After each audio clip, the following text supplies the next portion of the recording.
22번 사회지문부터 갈 건데 여기 A라고 되어 있는 부분이 저렇게 조그맣게 표시가 되어 있으니까 한 문단이 그냥 A라고 생각하면 돼. 법지문이고 우리가 법지문 읽을 때는 어떻게 읽어야 된다 했니? 용어 위주로 읽어야 된다고 했고 그리고 가정된 예시, 가정된 전제조건, 가정된 상황 이런 것들 중심으로 읽어줘야 된다고 이야기를 했다. 그래서 A부터 읽어봅시다. 사무실에 방충망이 낡아서 파손됐다면 세입자와 사무실을 빌려준 건물주 중 누가 고쳐야 할까? 이 경우 민법 전인데 이거 붙여야 된다.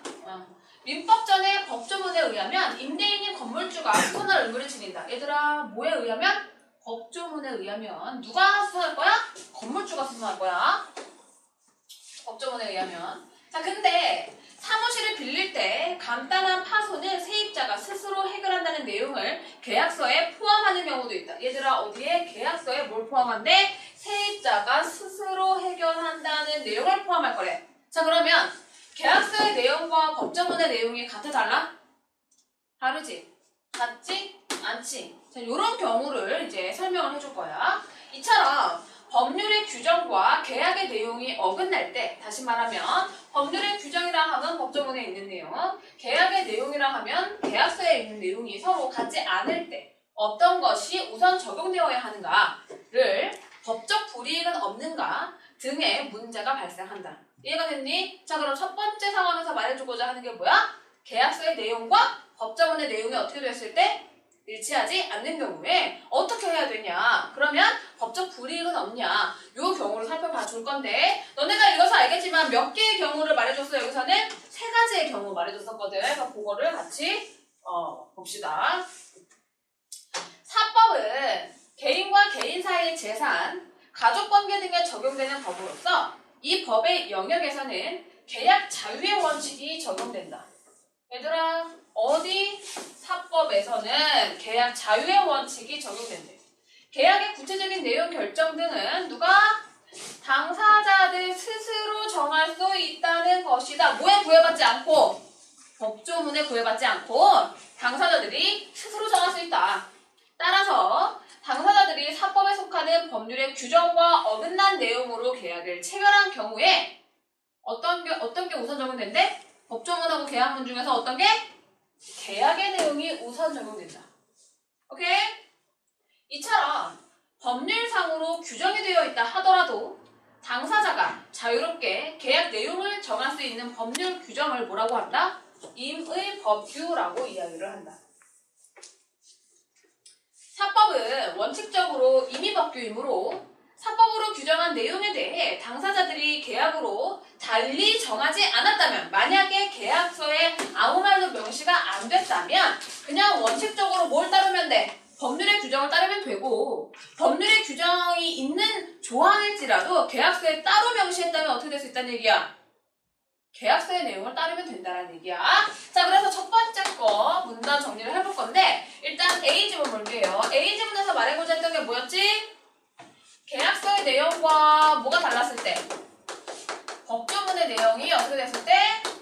달랐을 때, 계약서의 내용과 법조문의 내용이 달랐을 때 어떻게 해야 될 것이냐, 요거를 이제 물어봤고요. 같지 않을 때, 그지? 그 경우에 대해서 두 번째 문단은 첫 번째 경우를 먼저 설명을 해줬어. 자, 첫 번째 경우는 어떤 경우냐 하면은 임의법규라고 불리는 개념이었었고, 임의법규. 자, 여기에서는 사법에 해당하는 내용이었었고, 사법이라 함은 개인과 개인 간의 재산 혹은 가족관계 등에 적용되는 법. 이런 경우에는 어떤 게 적용이 됐냐면 계약 자유원칙이 적용됐네. 자, 여기서 말하는 계약 자유원칙이라는 거는 뭐였지? 법조문보다는 무엇을 더 먼저 우선시한다는 얘기야? 계약서의 내용을 먼저 우선시한다는 내용이지. 그러니까 이런 경우에는 어떻게 된다? 계약서의 내용이 어떻다? 계약서의 내용이 우선이다. 뭐보다? 법조문보다. 이해가 되시겠죠? 자, 여기까지가 뭐야? 임의법규에 대한 내용이었지. 이해됐냐? 자, 그 다음 두 번째 경우 볼 거야. 그러나 법률로 정해진 내용과 어긋나게 계약을 하면 당사자들에게 첫째, 벌금이나 과태료 같은 법적 불이익이 있거나 둘째, 계약의 효력이 아예 부정되는 예외적인 경우도 있다 이렇게 되어 있네. 그럼 잘 봐. 임의법규에서는 불이익이 있다는 얘기야 없다는 얘기야? 불이익은 없는 거야. 법적인 불이익은 없는 거야. 그냥 못 따르면 돼. 계약서 내용을 우선시하면 돼. 계약서에 명시 안 돼 있으면 못 따르면 돼. 법조문의 내용을 그냥 따르면 돼. 그냥 불이익이 없는데 두 번째 경우는 벌금이나 과태료 같은 법적 불이익이 있을 수 있고 세 번째 경우는 심지어 계약의 효력까지 아예 안 되는 경우도 있대. 부정되는 경우도 있대. 이 경우가 어떤 경우인지를 볼게. 자, 우선 체결된 내용이 법률에 정해진 내용과 어긋날 때 법적 불이익이 있지만 계약의 효력 자체는 그대로 두는 경우가 있다. 첫째 문이 법적 불이익이라 하면 뭘 말해주는 거나 벌금이나 과태료 같은 거 말해주는 거야. 자, 그 다음 이런 경우에도 계약의 효력 자체는 어떻게 한대? 그대로 둔대. 이에 해당하는 법조문을 뭐라고 이야기하냐면 단속법규라고 이야기를 한대. 자, 그럼 단속법규는 벌금은 내는 대신에 계약은 어떻게 유지시켜주는 거지. 자, 가령 볼 거야. 공인중개사가 자신이 소유한 부동산을 고객에게 직접 파는 것을 금지하는 규정은 단속법규에 해당한다. 따라서 이 규정을 위반하면 공인중개사와 고객이 체결한 매매 계약의 경우 공인중개사는 어떻게? 벌금을 내야 돼. 하지만 계약 자체는 유효야. 자, 예를 들어서 희원이가 공인중개사 하고 있는데 예진이한테 내가 갖고 있는 땅 팔 거래. 그래서 희원이 소유의 땅을 예진이한테 그냥 팔았어. 자, 그게 발각이 됐어. 그럼 어떻게 하면 돼? 희원이는 일단 벌금을 내는데 예진이한테 땅 판 건 어떻게 된 거야? 그냥 유지가 되는 거지. 그냥 벌금 내고 끝나는 거야. 벌금만 내고 모든 계약은 유효인 거지. 자, 그런 경우에 계약 내용에 따른 행동인 급부를 할 의무가 인정되어라고 해서 법률 용어 하나 나왔어. 뭐 나왔지? 급부 하나 나왔네. 급부. 그치? 자, 급부가 뭐였니? 급부 내용이 뭐야? 계약 내용에 따른 행동을 해야 한다라고 되어 있으니까 급부라는 거는 계약에 따른 행동을 해야 하는 행동 자체가 급부야. 그러니까 급부를 할 의무가 있으니까 그 행동을 해야 되는 거고 급부의 의무가 없으면 그 행동을 안 하면 되는 거야. 다시 말하면 급부의 의무가 있다는 얘기는 계약이 체결됐다는 뜻이고 급부의 의무가 없다는 얘기는 계약이 어떻게 됐다는 얘기니? 무효가 된다는 얘기야. 이해됐지? 공인중개사는 매물의 소유권을 넘겨주고 고객은 대금을 지불해야 하지만 지금 지불 다 하고 소유권 넘겨주고 나는 뭐 내고? 벌금 내고 이렇게 하면 그냥 땡! 이렇게 되는 거지. 자, 여기까지 정리하자. 세 번째 문단에서 말해주고 있는 거는 계약서와 법조문의 내용이 다른 두 번째 경우를 말해주는 건데 두 번째 경우를 우리는 뭐라고 지금 했냐 하면은 단속법규다라고 정리를 했지. 단속법규의 경우에는 어떤 경우? 벌금은 내는데 뭐의 효력은 유지되는 경우냐? 계약의 효력은 유지되는 경우죠. 이해되지? 자, 그런데 이런 경우인데 어떤 경우가 있냐 하면은 어떤 경우 공인중개사가 자신의 땅을 어떻게 하는 경우 다른 공인중개사랑 거치지 않고 직접 판매하는 경우 이런 경우를 말하는 것이죠. 자, 그래서 이런 경우에는 다시 말하면 법적 불이익이 있는 것이고 그렇지만 급부의 의무는 어떻다? 있는 것이죠. 그래서 벌금을 낸다는 게 법적 불이익이라는 뜻이고 급부의 의무를 진다라는 것은 계약의 효력이 인정된다는 뜻이야. 이해됐지? 자, 그 다음 세 번째 경우를 봅시다. 한편 체결된 계약 내용이 법률에 정해진 내용과 어긋나 만날 때 법적 불이익이 있을 뭐야? 뿐 아니라 라고 했으니까 법적 불이익 플러스 체결된 계약의 효력 자체가 인정되지 않는 경우 이렇게 돼. 그러면서 뒤에 무슨 용어 썼냐 하면은 급부 의무가 부정되는 경우다라고 했네. 그러면은 계약 효력이 어떻게 됐기 때문에 인정이 안 돼버렸기 때문에 급부 의무를 할 필요가 없는 것이지. 이에 해당하는 법조문을 뭐라고 한다? 강행법규라고 한다. 얘들아, 강행법규, 뭐 단속법규, 임의법규 다 용어야. 법률 용어. 어떻게 알았니? 법지문은 용어 위주로 정리하면 된다고 이야기를 했다. 자, 이 경우 계약 당사자들은 상대에게 급부를 하라고, 다시 말하면 계약된 행동을 그대로 이행하라고 요구할 수 없다. 이미 급부를 이행하여 재산적 이익을 넘겨주었다면 이 이익은 무슨 이득? 부당이득에 해당하기 때문에 어떻게 할 수 있어? 반환을 요구할 수 있다. 부당이득 반환 청구권이 인정되는 것이다. 의사와 예를 들어 또 설명해주고 있지. 의사가 아닌 사람의 의료기관 동업을 금지하는 법률 규정은 강행법규이다. 따라서 의사와 의사가 아닌 사람이 체결한 동업계약은 계약의 효력이 어떻게 된다?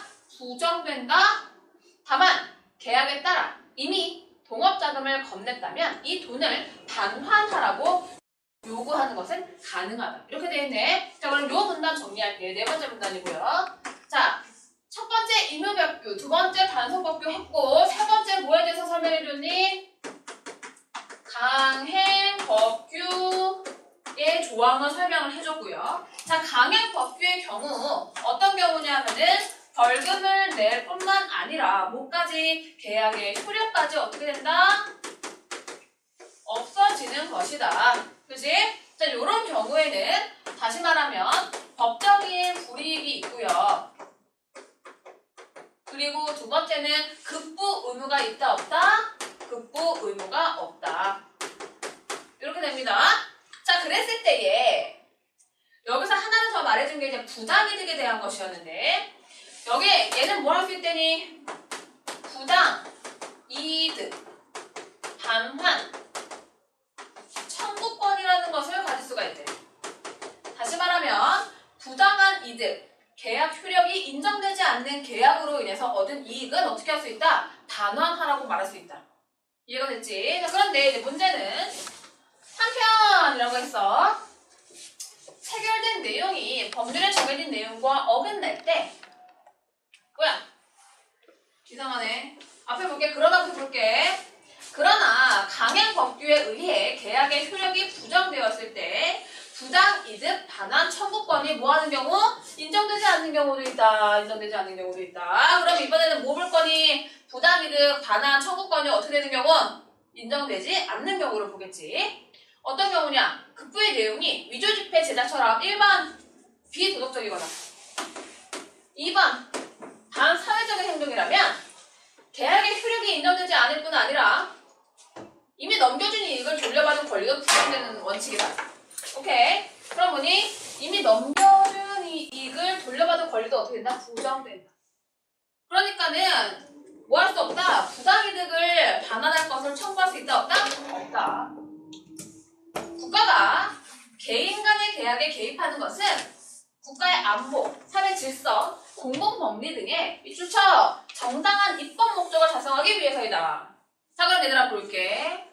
첫 번째, 사법에서 계약의 내용과 법조문의 내용이 일치하지 않았을 때 계약서의 내용에 손을 들어주는 것은 국가가 법조문을 가지고 있다고 할지라도 계약의 내용을 우선시해준다는 얘기잖아. 그러니까는 국가가 개입을 한다는 얘기 안 한다는 얘기야. 사실상 하지 않는 거예요. 오케이?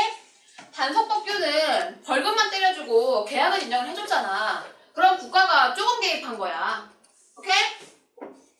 강행법규는 국가가 많이 개입한 거지. 왜? 뭐까지 다 없애버렸어. 계약의 효력까지 다 인정 안 해줘버렸잖아. 그러니까 국가는 국가 안보, 사회 질서, 공공 법리 등과 같은 입법 목적을 어떻게 하기 위해서 달성해주기 위해서 국가가 개입하는 정도를 어떻게 해준다는 얘기야? 조절해준다는 얘기야. 그렇다는 얘기는 야, 임의법규에서는 국가가 왜 개입을 안 하겠어? 국가 안보, 사회 질서, 공공 법리 등에 저해가 안 되나 보지. 그럼 단속법규에서는 왜 벌금을 주겠어? 입법 목적은 조금 얘네가 해쳤나 보지. 그러면 왜 계약 다 무효시켜버리겠어?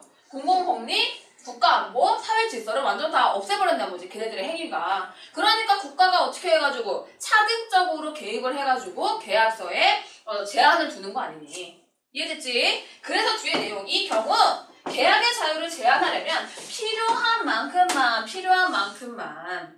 차등적으로 최소로 제한해야 하는 것이다. 그래서 임의법규에서는 국가가 제한을 안 둔다. 다만 강행법규에서는 애들이 범죄를 저지를 가능성이 있으니 국가가 많이 개입을 한다는 얘기지. 오케이? 그래서 비례원칙이 적용된다. 비례원칙이라는 게 결국 뭐겠니? 국가가 국가가 개입 조금만 해도 되는 데는 어떻게 하고 조금만 하고 국가가 개입 많이 해야 되는 법에는 많이 하고 이걸 말하는 거죠. 이로 인해 국가가 계약 당사자들에게 미치는 영향이 다양하게 나타나는 것이다. 여기서는 몇 개를 보여줬어? 3개 보여줬네. 이해되시겠죠? 자, 그럼 얘들아 이거 부당이익 반환 청구권이 인정되지 않는 경우는 국가가 제일 많이 개입한 거야. 맞니? 이렇게 봐줘야 됩니다. 자, 그럼 정리할게.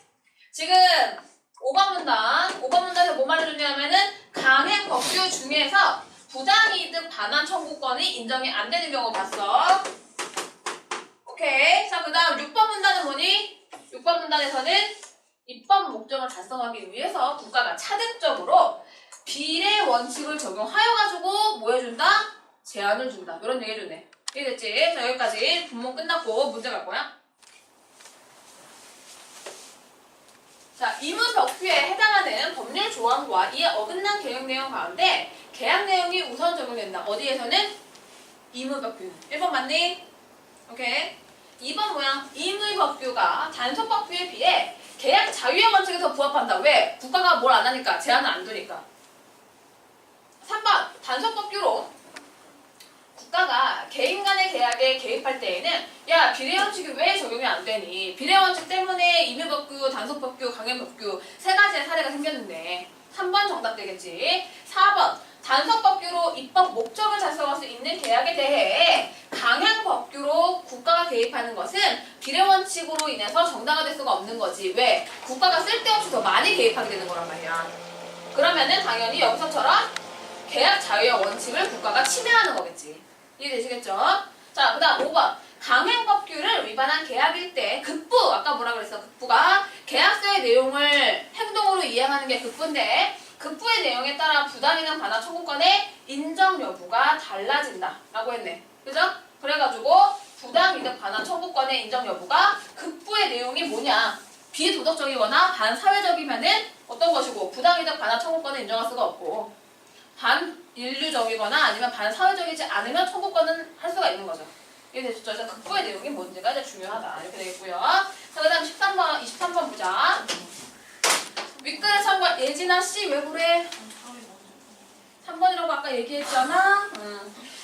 이거는 편집 안 하는 걸로. 자, 23번. 윗글을 참고할 때 A에 제시된 물음에 대한 답으로 알맞는 것을 고르래. 기억 볼게요. A가 뭐였어? 아까 방충망 얘기. 무슨 법규였어? 임의법규. 기억 보자. 계약서에 방충망 수선에 관한 내용이 없으면 야 계약서에 안 썼어. 그럼 못 따른다고 했니? 그냥 법적으로 따르면 된다고 했지? 그럼 누가 고쳐주는 거야? 건물주가 고쳐주는 거네. 그러면 법적 불이익은 누구에게도 있어? 없어? 없다고 했어. 그냥 누가 고쳐주면 돼? 건물주가 고쳐주면 돼. 그럼 기억 맞아 틀려? 맞아. 자, 니은 볼게요. 계약서에 방충망 수선에 대한 내용이 없으면 누가 한다고 그랬어? 건물주가 고쳐준다 했지? 근데 뒤에 봤더니 세입자가 수선 의무를 진다라고 되어 있으니까 이건 완전히 틀려버렸네. 그지?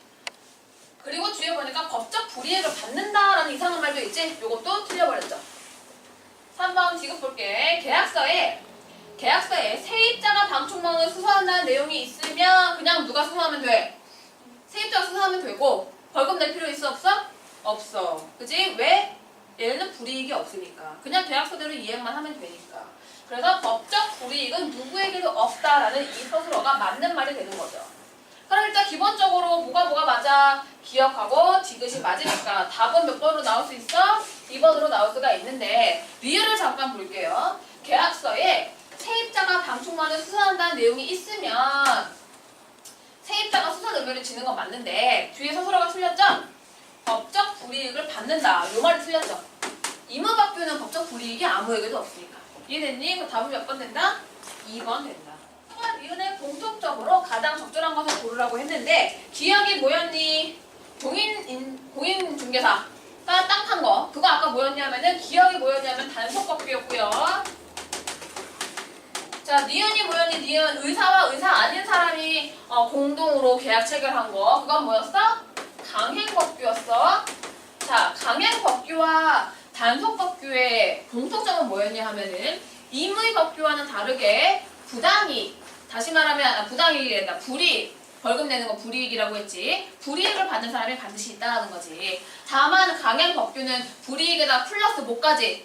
계약 유효. 계약이 유효하지 않고 뭐 되는 거? 부정된다. 계약이 다 깨진단 말이야. 그거까지 있는 거죠. 그래가지고 1, 2, 3, 4, 5번 중에서 보니 1번만 공통점이 되겠고요. 2번 볼게. 급부 의무가 인정되지 않는다. 급부 의무가 인정되지 않는다. 같은 말로 뭐라고 했니? 계약의 효력이 유지된다야. 유지되지 않는다야. 유지되지 않는다였지. 그러면은 2번은 기억하고 니은 중에서 뭐에만 해당되는 거야? 니은에만 해당되는 거고요. 계약에 따라 넘어간 재산적 이득을 반환해야 한다. 부당이익 반환 청구권을 말하는 거고 이건 역시 니은에만 해당되는 내용이었지. 자, 4번 볼게. 법률 규정을 위반하였으므로 계약의 효력이 부정된다. 야, 이번 문단이랑 이번 문단이란다. 이번 지문이랑 선지랑 똑같은 얘기하고 있는 거네. 그러면 얘도 당연히 니은에만 해당되는 내용이고요. 계약 당사자가 계약의 구체적인 내용을 결정할 수 없다. 요거는 그냥 아무 말이나 치니까 그냥 없애주면 되겠죠. 그죠? 그래서 답은 1번으로 나올 수가 있다.